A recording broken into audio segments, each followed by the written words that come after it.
আমরা আবারও বলছি, ভয়াবহ উত্তপ্ত হবে। নাসির উদ্দিন পাটোয়ারির সমালোচনা শুনে অভ্যস্ত বলে মন্তব্য করেছেন প্রধান নির্বাচন কমিশনার এএমএম নাসির উদ্দিন।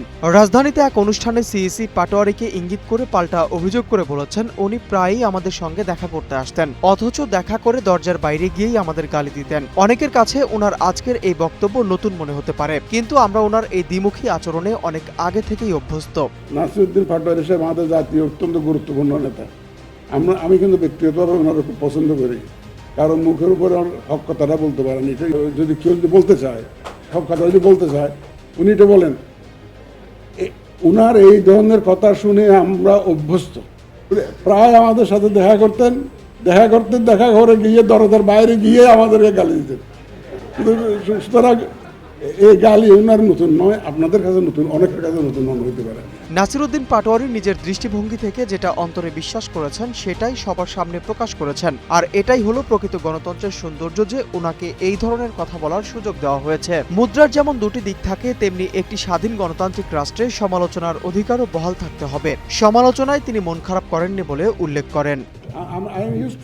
আমি বিশ্বাস করেন, আমি সিনসিয়ারলি স্পিকিং, আমি সামান্যতম কিন্তু মনক্ষুণ্ণ করি নাই ওনার বক্তব্য।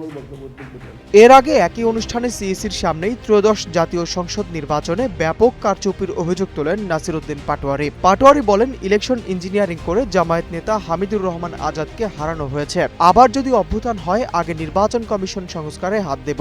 বাংলার মাটিতে এই নির্বাচন কমিশনের বিচার হবে। আরেকটা গণ অভ্যুত্থান হলে নির্বাচন কমিশন, প্রথমেই আমি এটাতে হাত দেবো, যাতে নির্বাচন কমিশনটা আপাদমস্তক এটা হলো গোড়া থেকে আগা পর্যন্ত পরিবর্তন করবে, এবং আমার ফার্স্ট টার্গেট হবে এটা।